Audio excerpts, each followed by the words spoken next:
Welcome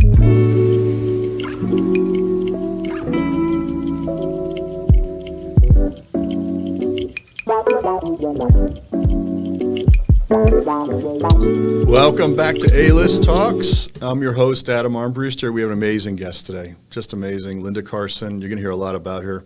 Linda started out as a cub reporter in Atlanta, but she's gone on to interview world leaders, had personal experiences with them to talk about. Married to an NFL coach, moved around the country. I'm already exhausted reading this resume. Welcome, Linda. Thank you so much. It's great to still be here after all that. Linda, I'm going to start with a simple question, if you don't mind. What's one word, if someone described you, what's the word you would like them to use? Just, this is Linda. One word. Positive, kind, caring. That's 3 words. Either one will do. That means a lot that you're starting out that way. It says a lot about you, and that's what shows. If folks live on the west side of Florida, or even really people around the country, Linda's a household name. She's been in television her whole life. What is a word that describes something that people don't know about you? One word. Winner of a contest. I was chosen the happiest girl in the world my senior year in college, happy as a Studebaker lark. And I traveled around the country promoting larks, cars, on the Jack Parr show, the Johnny Carson show, all over the country. I was like 20 years old, and that was something that directed me toward television. Were these live commercials on the show, or you said promoting? How does? Yeah, no, they were not live commercials. I would go on the show to be interviewed, and I just had to get the name Studebaker Lark out there as often as possible and smile, because I was supposed to be the happiest girl in the world. And you did something for Coca-Cola, too, I think. I did a lot for Coca-Cola. I was from Atlanta, of course, and their agency was in Atlanta, the advertising agency. So I did one series of commercials called Pick a Pair. So a guy and I were on a bicycle built for 2. He was guiding, I was pedaling. I couldn't see forward because he was tall. We came down a hill with our Pick a Pair Coca-Cola, and down we went into the water. Over and over and over. We were supposed to stop just before the end, but I had the brakes and he had the guiding. So we were in big trouble from the time we started. So that was great fun. Where was home for you as a child? Was it Atlanta? Yes, I was born in Atlanta, Georgia. My dad was the local Baptist preacher, so people always expected me to be good. So, so I grew up fighting that all my life. But it was a time when I thought all people were good. All people were basically good. When I was the happiest girl in the world, and we were in New York City one day, we got into an elevator. I stepped on and I said, "Oh, hi, my name is Linda Carson." It was Linda Watson at the time. "Hi, how are you, and how are you?" And the agent with me said, No, you're not supposed to talk to people." That was the first time I'd heard that. I thought you were just nice to everybody. You just walked down the street and said hello to them. That's quite a culture difference. What is the first thing, Linda, that pulled you into media, television, performing, interviewing? Do you remember like an early spark? Oh, yes. Brenda Starr in the comic books. Brenda Starr was in the newspaper comics every Sunday. This is in the days now. I'm 86 years old, so this was when I was about 10, 12 years old. She was beautiful and she was smart. She wore beautiful clothes and she was a newspaper reporter. She got to travel all over the world. I wanted to be Brenda Starr from that moment on. So I wrote for my high school paper. I was editor of my high school paper, wrote for my college papers. From then on, I really wanted to be Brenda Starr. And a lot of places I've worked, I've had a little thing that said in front of me, Brenda Starr. So I'm still aiming for her. That is really cool that you had that spark moment. What helped you get a start? Okay, you had the dream, you wanted to be Brenda Starr. What was the first shot? How'd you get a chance? Well, when I graduated from college, I went to all the local television stations and applied and applied and applied and never heard anything. One day I was walking into Channel 5 and I saw a sign on the door that said, wanted, writer for the promotion department. I was there to do a commercial and I said, oh, I want to apply for that job. And the promotion director said, you're not a writer, you're a model. But Maggie Davis had that job at the time. She'd just written a bestseller called Far Side of Home. It was going to be made into a screenplay, and she was leaving that job. So she said, come here. She said, you come in here and work with me free for 3 months until I leave, and they won't even think about anybody else. And that's how I got my first job. I was there every day, didn't get a penny. I started on New Year's Eve. There was an ice storm in Atlanta. I left my house about 8 o'clock. I got to the station about 5 o'clock that afternoon. But I got there, and I was about the only one there. Couldn't even get in the building. But I was there the next day, too. And that was how I got my foot in the door. You were determined to... Absolutely. I think that's been my greatest talent. I am determined. It takes a lot of that in the TV business, doesn't it? You have it to, does. Right? It does. We just had one of my best friends on Suncoast View here. She came in. She now lives in Colorado, Jane Chastain. When I was working at Channel 5 as a writer for the promotion department, I got a call saying from the news director saying, we're looking for a sportscaster. 1 day a week, we're looking for Coach Friday. She will sit on a stool, she'll wear a tight T-shirt that says Coach Friday and short shorts, and she will predict who's going to win. And then the sportscaster will predict. And she will be smarter than the sportscaster. This is going to be hilarious. So I auditioned for it, and they said, oh, you were great. That was perfect. You've got the job. You've got the job. So I called my agent, and I said, they said, I've got the job, just 1 more hour. They have just a few more auditions and 1 more hour, and then I've got the job. My agent called Jane Chastain. Jane came down, auditioned, and the next day they said, oh, we decided on Jane instead of you. I honestly thought that's the end of my career. I ran down in the woods and beat my head on a tree until it bled, and then I thought, it's over. It's over. But 6 months later, there was an ad that Channel 11 was looking for a weather girl. So I said to my boss in the promotion department, I'm going to audition for that. And he said, if you do, don't come back here, because that shows you're disloyal to that station. So if you even audition, you're out of here for good. So I was really torn because I liked my job. I had my foot in the door, but I really wanted that other job.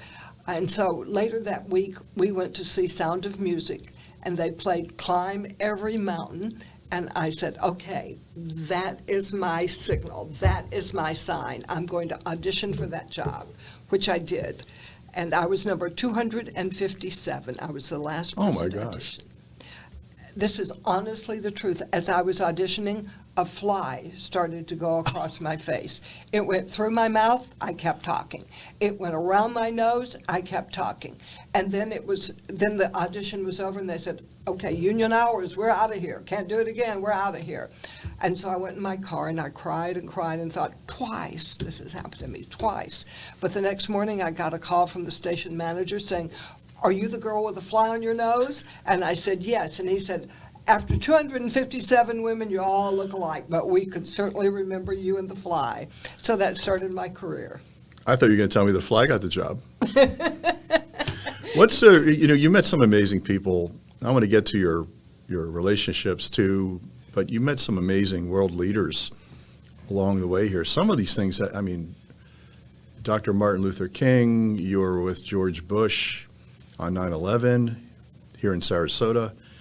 There's some powerful moments here that you sat and looked in their eyes on the day of some of these big events. You saw some things that no one on the planet saw. What's the one that really comes up first when you think about these things? I think Dr. Martin Luther King Jr., because I was a brand new reporter, first woman on the street as a reporter in Atlanta. My photographer was the first black photographer on the street in Atlanta, so they put us both together. And Dr. King was leading the civil rights movement. It was just starting, and he would be over at Pritchard's restaurant with his group every day, and if we wanted to do an interview, we just went in there and talked to him. We just went there and stood beside him and asked questions. And then as he started to travel, I at first traveled with my cameraman, and I traveled too when he went to another city. And then the station said, this is not right. A woman traveling with a man like this is not right. So you cover Mrs. King. So from then, but Mrs. King went a lot of places that Dr. King did too. One thing I will never forget, we were interviewing Dr. King, and my cameraman, Clarence Gordon, had been a football player. And he said, as we were wrapping up, Dr. King, this nonviolent resistance is not going to work. If I hit you and you don't hit me back, I'm just going to hit you again harder. And Dr. King said, sit down, let me talk to you. So we sat on his floor. We missed our deadline. We sat there and listened to him while he talked about, if you let good people see the truth, they will stand up for the truth. They would not let Gandhi starve. I think today they might let Gandhi starve. I'm not sure I believe that, but he made me believe if you show people the truth, then the people will make the right decision. So you got to sit with Dr. Martin Luther King. What's the energy the guy gave off? I mean, we'll never know. What kind of energy do you pick up off this guy? I mean, he's one of a kind. You knew he was different. How so? How so? Yeah, because when he spoke, people listened. We went to his church every Sunday to cover his sermons. My dad was a preacher. Dr. Martin Luther King Sr. was also the one that I dealt with a lot. And he knew my dad well. Once as I was getting on an elevator to cover a story, old Dr. King said, Missy, you go home and put on some decent clothes or I'm going to call your daddy, because I had on a miniskirt. He said once, when Martin got the Nobel Peace Prize, he said he was sitting on the front row saying, keep it simple, Martin, keep it simple. And once I asked him, wouldn't you have rather that Martin Luther King just kept talking, preaching at his own church at Ebenezer Baptist instead of doing what killed him? And he said, no, that was his destiny, and we did what we had to do. But the night Dr. King was killed, I was anchoring the 11 o'clock news that night, Bill Conover and I, and the AP machines just went wild. They just went wild, ringing, and we went back to look what they were saying, and it said that he'd been shot. You would never do this in news today, but we called the mayor, Ivan Allen, and told him what had happened, and he said, I'm on the way to tell Mrs. King. And we said, we'll follow you. We'll be right behind you. After you go in, then we'll come to the door. So I knew her very well by then, and went in, and I kept saying, oh, he'll be okay. Somebody had tried to stab him before, and he survived. But we followed them as they left the house. But that moment I will never forget. And we had just done a story a week before when he was in jail, and I went over to her house and I said, what do you tell the kids when daddy's in jail? Bad guys go to jail. And she said, that's not our problem. She said, our problem is what do you tell the children in case he gets killed? She said, we always have to think about that and realize it might happen. And not too long afterwards it did. Wow, such a powerful experience for you, for his family. Wow. For the nation. For Things the nation. were going in a different direction. We would have had such peace as people were coming around to follow him. And we were cheated out of all of that, too. Wow. And you were in Sarasota on 9/11. George Bush is here. You're at elementary school here in Sarasota. And he gets someone lean in and tell him what happened. And you're sitting there. And then you walked with him after that, I guess, to the airport or the jet? No, to the media room. To the media room. He was there to listen to the kids read and then to talk about reading and to promote reading nationally. So all the national media was there. So they were waiting in the media room. And so we would walk from the classroom up a path to the media room.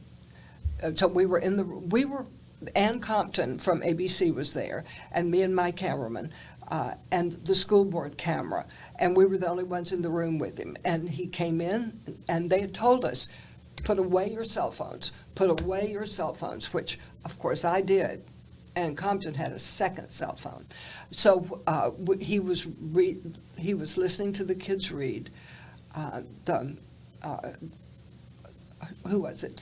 His assistant came in, whispered in his ear, and I thought he said, "Time to move on." So I stood up, and Ann Compton said, "Mr. President, are we going to deal with the fact that a second plane just hit the World Trade Center?" And he said, "We're going to do that right now."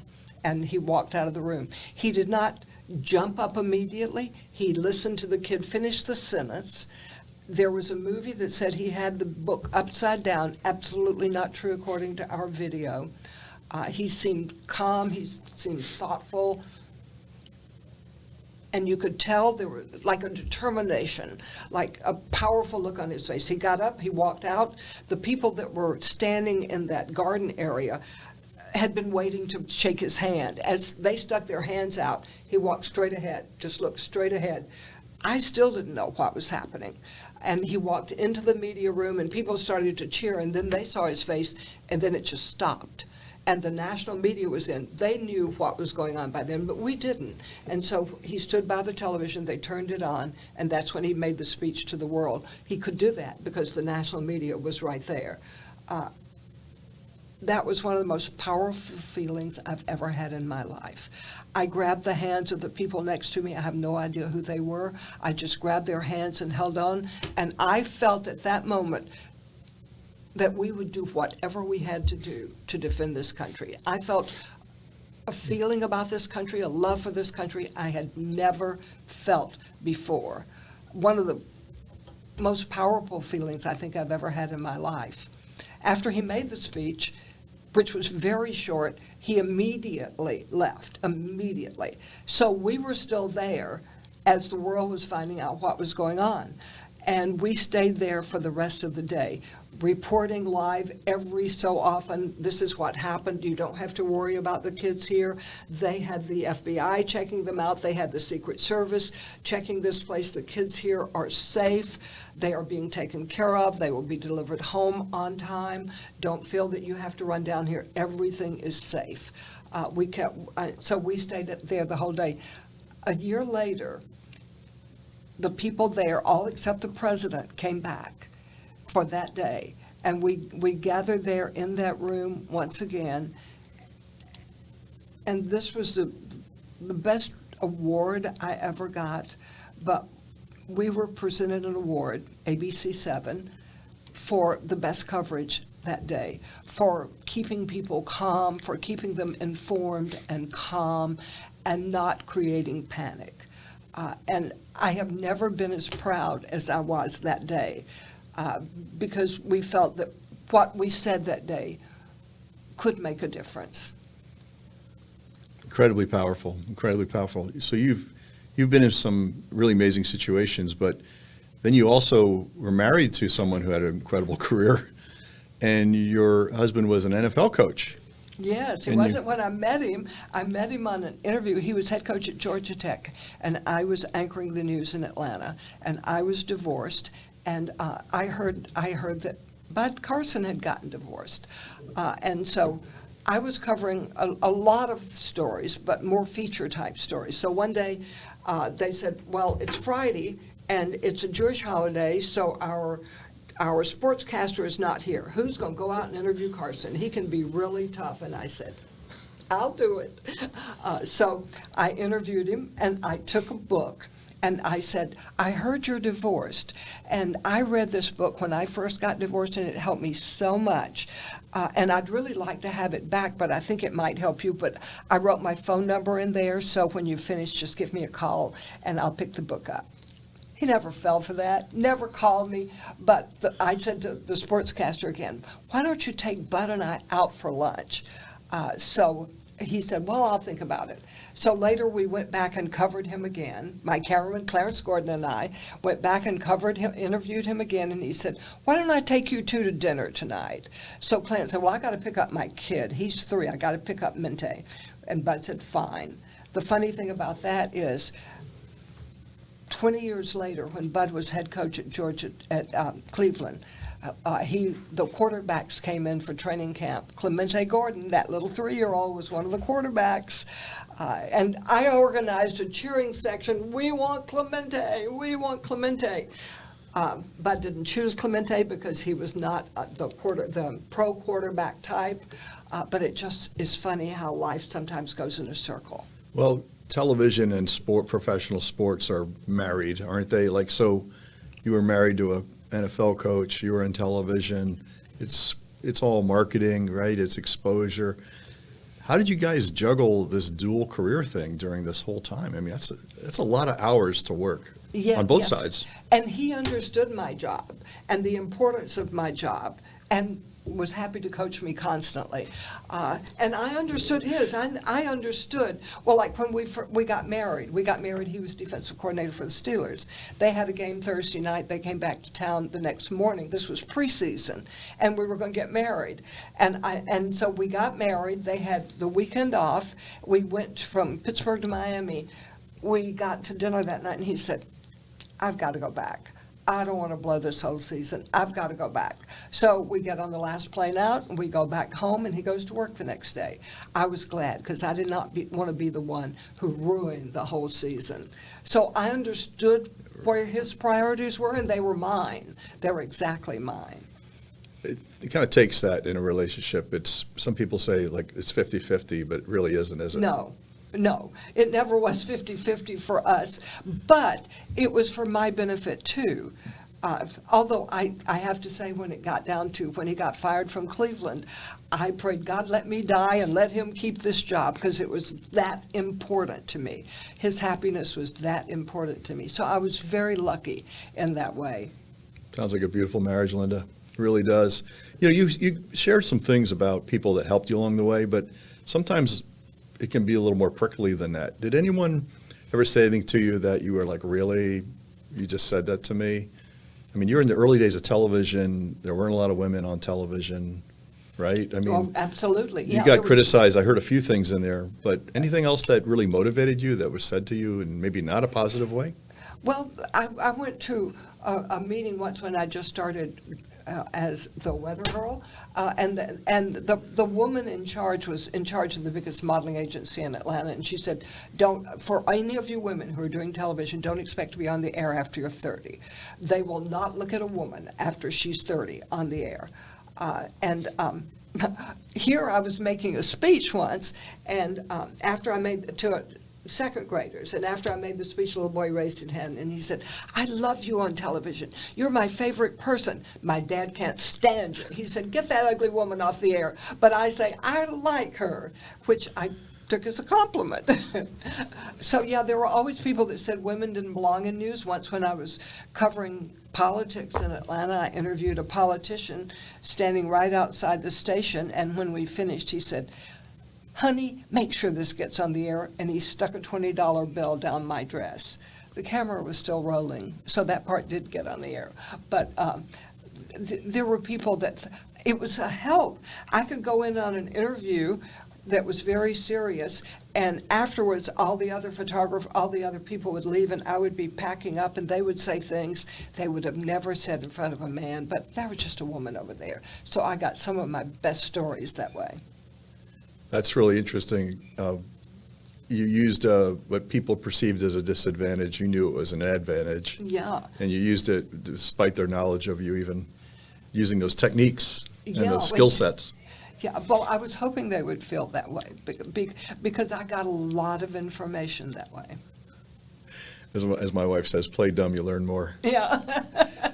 What's something, a chance you took in the career that worked out? And maybe you made a decision and took a chance of something that didn't work out, but you persevered. Anything like that in your career you could think about? I took a shot and it worked, or I took a shot and it didn't work? Well, once I married Bud in Pittsburgh, I was doing news and weather. I was reporting 3 days a week and doing weather on the weekends, and they said, "Oh, she's married to the football coach. She should do sports." So I became the sportscaster, assistant sportscaster. Bill Curry was the main guy, and I did weekend sports, and I reported 3 days a week on sports. I had never been to a hockey game. I was not interested in baseball, but I knew a lot about what was going on in football. So my husband said, "I never thought a woman should do sports, and now my wife is doing it." But he would write my copy. He would call me if I came on at 5 and said something and he thought it sounded like a girl. He would call and say, "No, use these words, use these words." So he was coaching me during the whole thing, and I started teaching watching TV sports at Allegheny Community College. I had a whole course on that, and I could take them when the team was out of town. I could take them in the locker room. I could say, "Oh, you think kicking a field goal is so easy? Let's go out on the field and try it." So then when we got to Los Angeles, then I started out doing sports, but then the Rams, decided that was a conflict of interest. So I went over to doing news again, which I like better, because my husband was very critical of my sportscasting. And now when you watch an NFL game, so many of the sideline reporters are women. Yes. Isn't Perhaps that you funny? helped cause that. Yes, that's very fun. I see that as very funny now. Women are smart enough to understand football. Guess what? We can raise kids, we can do anything that a man can do, and we listen really good. That's an impressive career. Today media is so diverse with podcasts like you're on right now, or social media, and there's cameras everywhere, millions of cameras walking around. For somebody who wants to get into media, say it's a young professional walks up to you, Linda, what do you say? What's similar now, and what's never changed, and what's changed dramatically for a young professional? What would you say to them? I want to be a Linda Carson. I think television is changing so fast. I don't know how long local news will be on as it is now, but I think people will always have a tremendous desire to know what's going on in their own community. Yeah, you can find out nationally.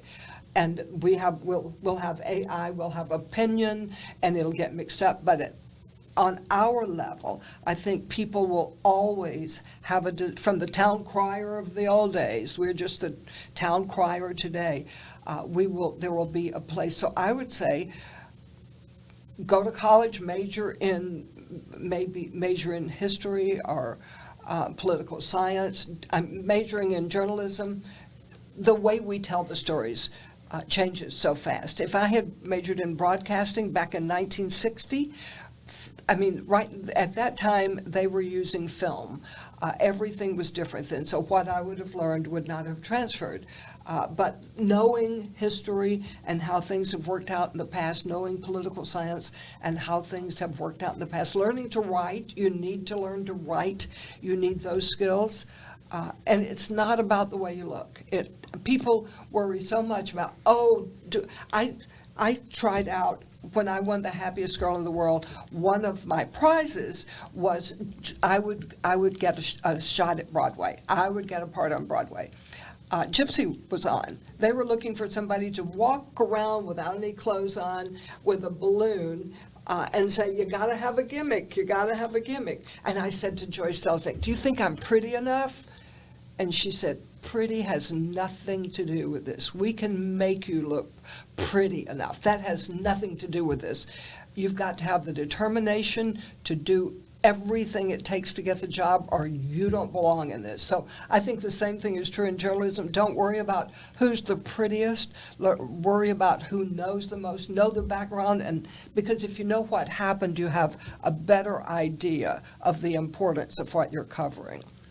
Sounds like some people perceive show business as glittery, but it's show business. It's a business. Yes.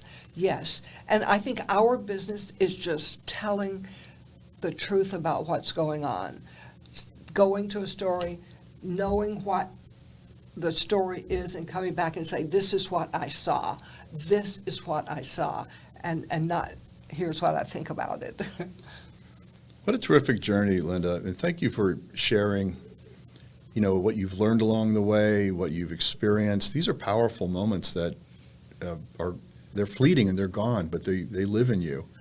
And I appreciate you sharing that. These are things that A-List Talks is all about, because we want to hear these journeys. And Thank I you. thank you for sharing that. Well, thank you for allowing me to share that. And special thanks to our producer, Melissa Ratliff, Hi. who Is off rescued camera. us today and came in. Thank you, Melissa. And that's it for A-List Podcast with Linda Carson. Hope you enjoyed it, everybody. We'll see you next episode.